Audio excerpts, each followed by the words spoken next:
سلام بچه‌ها، خوش اومدید به چنل من یعنی عسل دیلی. امروز بچه‌ها قراره یه ویدیو خیلی متفاوت با هم داشته باشیم. من قبلا یه ویدیویی ساخته بودم و در واقع دو تا برند رو با هم دیگه بررسی کرده بودم. یکی برند ایرانی گالانت بود که لباسای مجلسی و مانتوهای مجلسی و اینا کار میکرد، و یه دونه برند خارجی به نام دولچه اند گابانا بود که قطعا اسمش رو شنیدید اگه حالا اهل برند متفاوت باشید.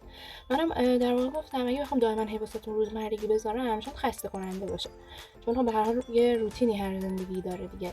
حالا حتما از روزمرگیام میذارم چون به هر حال اسم چنلم چنل دیلیه. اما حالا گفتم که خب به هر حال من چون رشتم طراحی لباسه، کلا راجع به برندها و مراسم‌ها و اینجور چیزا هم خیلی در واقع مطالعه میکنم یا تحقیق میکنم که ببینم چه شکلیه یا از چه کسی قیمتش چه شکلیه بود اینا. حالا گفتم که این مطالب هم اگه پوشش بدم خیلی جالبه. حتما این ویدیو رو ببینید، از دستش نرین، خیلی محتوای جالبیه، خیلی فول راجع به این دوتا برند صحبت کردم و بررسیشون کردم. حتما نگاه کنید ویدیو رو، امیدوارم که واسه جذاب باشه و تا آخر ویدیو همراهی کنی.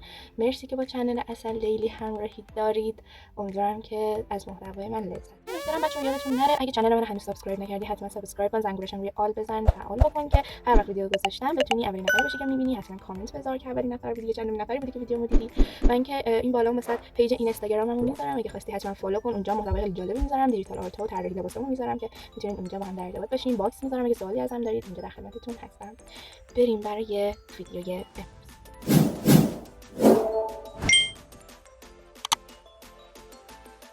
سریع توی گوگل زدیم تا ببینیم که کلا چه سری اطلاعات بتونیم در واقع درباره میزان گالانت پیدا بکنیم، که وقتی توی اینترنت سرچ کردیم دیدیم که اطلاعات خیلی کاملی توش بود، حتی عکس میزونش، کلا اینکه دیدیم سایتی داره، دیدیم پیج اینستاگرام داره و وارد محیط در واقع سایتش شدیم و دیدیم که در واقع هر کدوم از کالکشن‌های مجلسشون رو جدا دسته‌بندی کردن و در واقعیت خیلی خوب توضیح داده بودن ساعت کاریشون رو، شماره تماسشون رو، اینکه چجوری باشون تو شبکه‌های مجازی ارتباط داشته باشیم و اینکه کلا خیلی خوب بود که چینش سایتشون یه جوری بود که در واقع همه رو مرتب سازی کرده بودن و اینکه کلا یک محیط ساده و شیک داشت و کلا مزون گالانت جزو مزون‌هایی هست که در این حال که خیلی در واقع ساده کار میکنن ولی در این حال پرکار هستش و در واقع جذابیت‌های خاص خودش رو به همراه داره و اینکه در واقع یکی از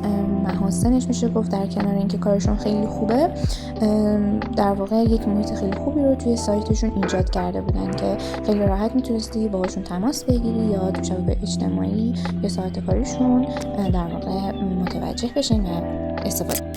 اما اگه بخوایم به کلمه خود مزون در واقع وابسته باشیم، میتونیم بگیم کلمه مزون توی زبان فرانسه به معنی خونه است، یه خونه خیاطی یا یه خونه مد. اما تو ادبیات فارسی وقتی کلمه مزون استفاده می‌کنیم منظورمون یه مکان و فضاییه که تو اون محصولات تولید کننده توسط تولید کننده لباس زنانه به نمایش گذاشته میشه و افراد میتونن درخواست طراحی دوخت لباس مورد نظر خودشون رو بدن.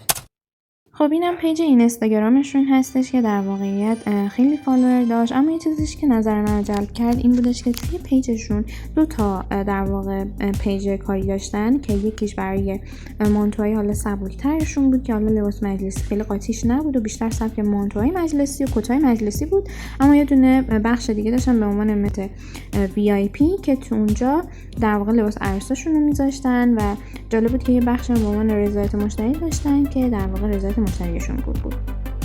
حالا یکم بررسی کنیم ببینیم که این مزون چه محصولاتی رو تولید و طراحی میکنه.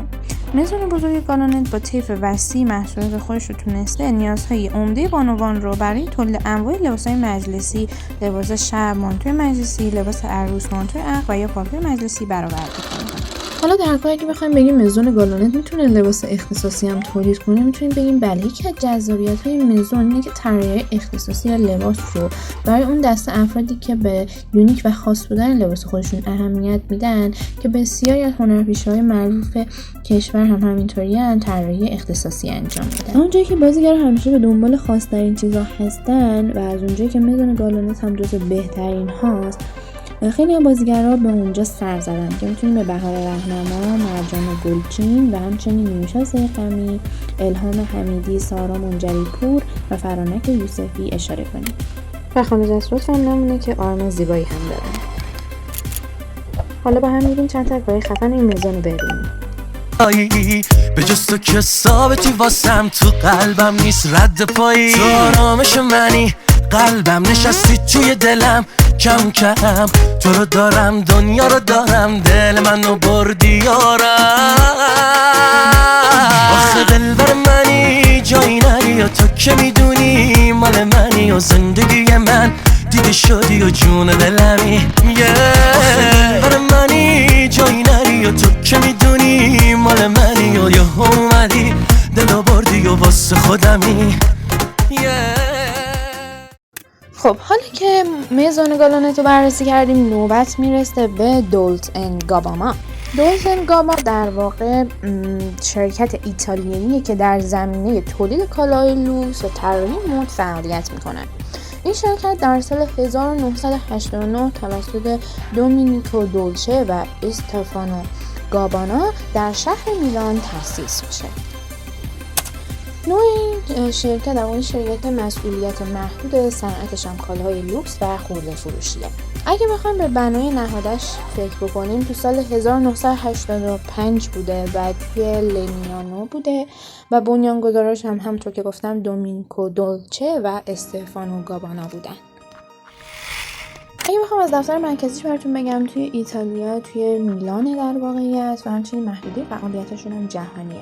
یعنی چی؟ یعنی که همه محصولاتشون رو به صورت بین‌المللی صادر می‌کنن.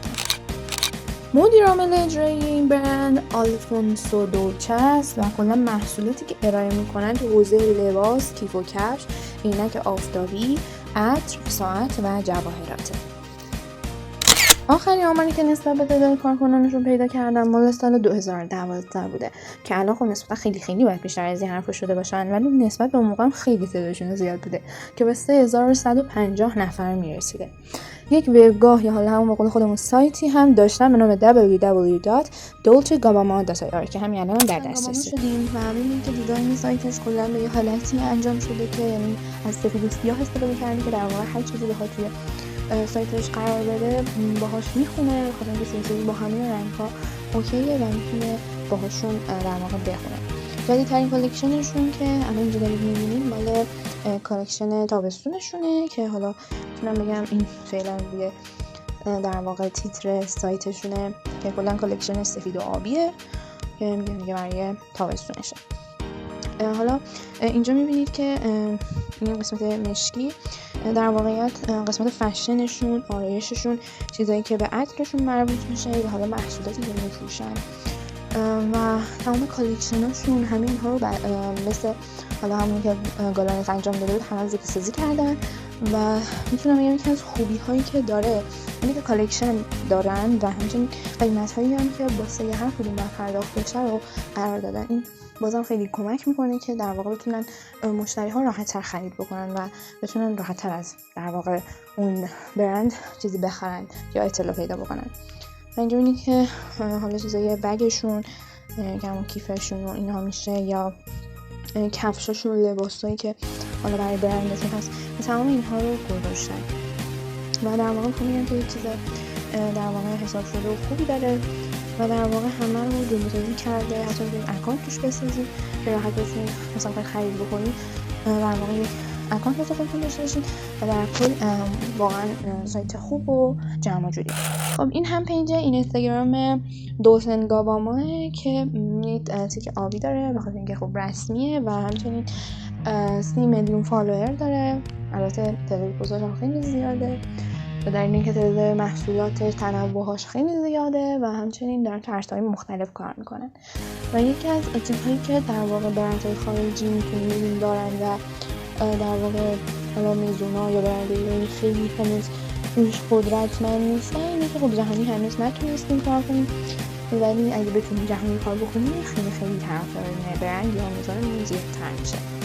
این هم از آرم برند دولت گابانا که تاجم داره. حالا میریم با هم دیگه چند تا کارهای خفن این برند رو ببینیم.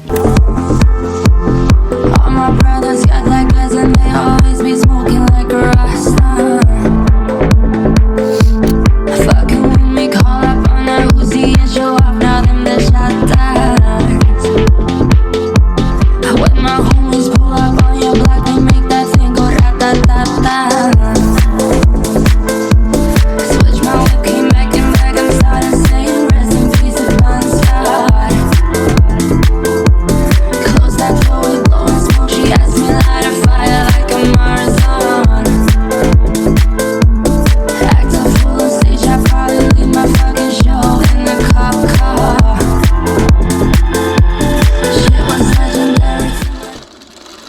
بچه‌ها، امیدوارم که از ویدیو من لذت برده باشین. مرسی که تا اینجا همراهمون بودی. یادت نره چنلمو سابسکرایب کنی، لایک کنی، کامنت بذاری و چنلم حمایت کنی تا یه عسل دیلی دیگه و یک فشن دیگه. فعلا خدافظ.